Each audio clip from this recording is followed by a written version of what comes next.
Alex, welcome. Another episode of Opt-in is here, happening right now. 5 minutes on the clock, and I want to spend those 5-ish minutes talking about meetings.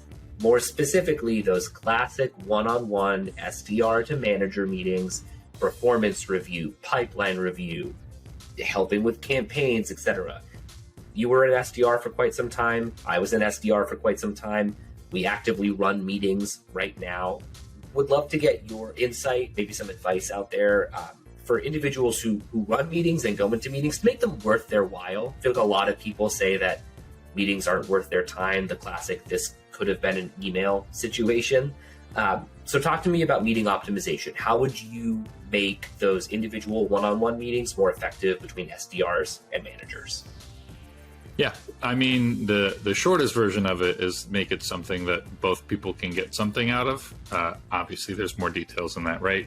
One of the important things I think that people often lose sight of with one-on-ones is that, like, if you have an agenda for it, it can be a lot more efficient. You can get a lot more done. If you don't have an agenda, you can still have a meeting, but it's never as efficient. It's never as productive.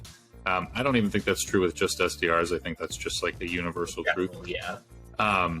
So have an agenda, whether it's like we're going to review pipeline, maybe it's like what skill do you want to pick up? Maybe you want to get into content creation. Maybe you want to become a manager soon and you want to pick up some of those things. I don't think it necessarily has to fit the same agenda every week, but maybe the morning of, shoot a quick message over to your manager, say like, hey, these are the 3 things I want to talk about, or vice versa if the manager has things they want to talk about. But yeah, having a plan, having it known, not way far ahead of time, but at least like a little bit before the meeting so you can mentally prepare, I think goes a long way. And then the other thing that's important is just remembering, like, some people like meetings. Some people like to have that little banter that, like, say you finish everything in 20 minutes and you have 10 minutes left. Some people really like to, like, keep talking. We'll talk about the sports and we'll talk about the movies. Some people don't. All right. A lot of people that say, like, oh, this meeting could have been an email. Those people don't really love that, like, small talk at the end. They're just like schmoozing that goes on. If you're done in 20 minutes and they want to get back on the phone, let them get back on the phone. The last thing anyone wants is for the one-on-one to run over, especially if it bleeds into someone else's one-on-one or someone else's meeting time. It's a lose-lose. So yeah, being cognizant of people's time and how they like to spend it, I think is really the important takeaway and thing to keep in mind whenever you have these kinds of meetings. For sure. And the crux of that is knowing the person that you're meeting with. I think, and we talked about this on a webinar a while back, but a lot of times SDRs and managers know each other on a professional level, but not really all that much on a personal level.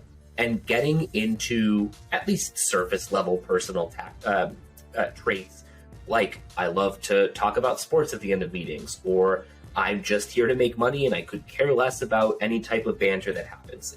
Just knowing that about your reps or your manager can go a long way to make sure that you have a meeting that everybody enjoys, put that in air quotes, but like feels like they had a worthwhile time, essentially. Knowing somebody on a personal level helps a ton with that, so that you can go into it and know that, like, we're going to get through this pipeline review in 15 minutes. It's going to be productive. And then we can spend the next 10-ish minutes talking about the Monday Night Football game, whatever it might be. You don't get that if you don't know the person that you're talking with. So managers and reps need to make time to actually understand one another on a personal level. I've seen people do this to great success, some to horrible failure, but a lot of success, where you have a one-on-one every week set up to do pipeline review. That's sort of like a classic standing meeting that people have. But they also have a separate one-on-one to talk about anything but work. Talk about, what do your career aspirations look like? What do you like to do for fun? Really getting into each other's lives in a way that goes beyond that professional relationship. For people who want to do that, it's a great way to learn about one another and then sort of cater or tailor future meetings to meet those expectations. And honestly, if you don't want to do it, you don't have to. Like, it's all about communication, transparency, and making sure that, like you said, you meet each other's needs so that you come out of the meeting feeling like it's worthwhile, rather than just talking at somebody for 25 to 30 minutes. And then both of you go like, well, I hope that was worth their time, because that usually isn't. Yeah. Yeah, and then the last thing is like keeping that schedule flexibility. SDRs are a lot of times are particular about when their call blocks are, like when the best time of day to call is an important thing to figure out as an SDR. So there's also that cognizance of just like, be mindful of their schedule. Don't schedule over when like they typically have handovers, when maybe they're eating lunch, when they have those golden hours for calling. And that can go a long way because the worst thing is to sit in a meeting for half an hour and go, yeah, but I could be making those calls. I bet I could get a lot of good conversations right now. But instead, I'm stuck here talking to my manager about my pipeline, right? You don't want to find yourself in that scenario. So that's just another thing to get to know about your SDRs as a manager. But equally important, it's more than just like, oh, there's an empty slot on their calendar. You should get a chance to talk to them and say, hey, when do you prefer to meet to talk about important things like your career development and how you're doing in the role? Yeah, open communication and transparency is so important there. Like, you don't want to just, like you said, toss something on someone's calendar with either no context or little context. If you have Slack, if you have Teams, if you have GChat, I don't know, like a way to communicate with someone. I know I, as an SDR, found it so much more refreshing when my manager would reach out to me and say, hey, our one-on-one this week is Tuesday at 2 p.m., whatever. Does that time still work for you, or do we need to push it? That little itty bitty ask from them to make sure that my schedule is still intact and that it still works gives me the sense that they actually care about me as a person, that they care about me getting my job done, and that it's a partnership rather than a manager-employee relationship. Good point.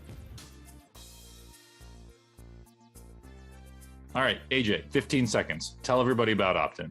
Opt-in, quick 5-ish minute videos, actionable sales development tips, minimal fluff. You can find us on YouTube, on LinkedIn, on our Instagram, and on the website, demanddrive.com. All right. Getting ready. Okay, LeBron, calm down. I just have a chalk bag in here.